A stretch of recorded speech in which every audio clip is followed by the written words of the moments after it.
Bago ka umalis ng inyong tahanan at pumunta sa inyong negosyo, mainam na may dala ka nito. Or bago ka tumaya, mainam na meron kang ganito.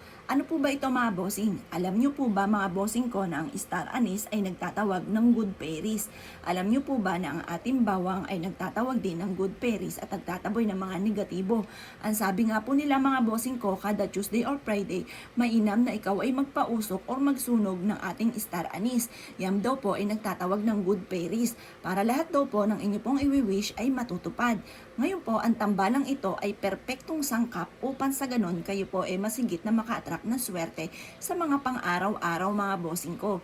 At ito po, mapapansin po ninyo, nagagawa nyo yung mga bagay na hindi nyo inaasahan na dito pala ikaw ay yayaman. Subok na po ito na napakaswerte. Basta kapag gumawa ka ng ganito, kayo ay may positibong pananaw sa buhay. Basta kapag gumawa ka ng ganito, alam mo na ikaw ay magiging matagumpay at simula na ito ng tagumpay nyo. Huwag kang mag-iisip ng pangit. Huwag kang mag-iisip na ikaw ay malas. Huwag mong sasabihin lalo-lalo na, huwag mong ibubukas sa inyong bibig na ikaw ay laging walang pera, na ikaw ay lubog sa pagkakautang. At huwag mong rin sasabihin ang mga salita na simot, said, hikahos, walang-wala, at lubog ka nga po sa mga pagkakautang. Yung mga ganong salitain, yan po ay nag-a-attract ng negatibo. Once ginawa nyo po ito, bago-baguhin ang sistema natin. Dapat po laging positive mga bossing. Ngayon pa mga bossing ko, ito yung ating bawang. Ang bawang mga bossing ko ay mag-a-attract ng swerte. Mag-a-attract ng swerte sa pangkalahatan mga bossing. Etong tambalang ito ng perpektong kombinasyon ay makakatulong upang sa ganon, saan man ikaw tutungo, kayo po ay laging suswertihin.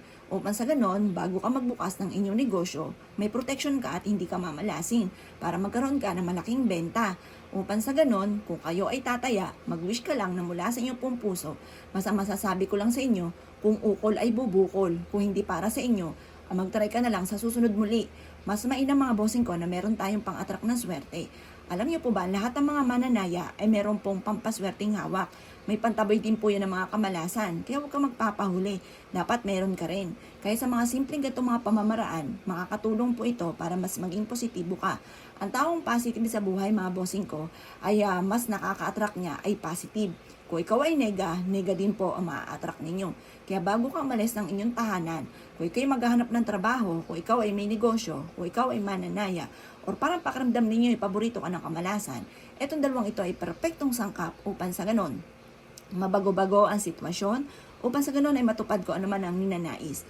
Gawin niyo po ito ng mga bandang alas 7 ng umaga na nakaharap ka sa gawing silangan at mag-wish na mula sa inyo pong puso, taimtim na panalangin. Walang imposible mga bossing ko, lalo-lalo na kung ikaw po yung tipo na hindi sumusuko sa hamon ng buhay. Ngayon po mga bossing, subukan niyo po ito at mag-wish ka na huwag kang gagamit na sana. Ang mga pag-wish ay ganito. Ngayong araw na ito, bukod sa aking pagiging masipag at madyaga at pananalig sa mahal na Panginoon at sa pampaswerteng ito, ay magkakaroon ako araw-araw ng malaking benta. Or kaya, mananalo na ako ng limpak-limpak na salapi. Or kaya, sa aking ina-apply ang trabaho, ako ay matatanggap. Ganun ang mga pag-wish na walang gamit na sana, direct to the point. Kaya kung ikinaniwala at nais po itong gawin, ay siyang mga boss, good luck po sa inyo po lahat.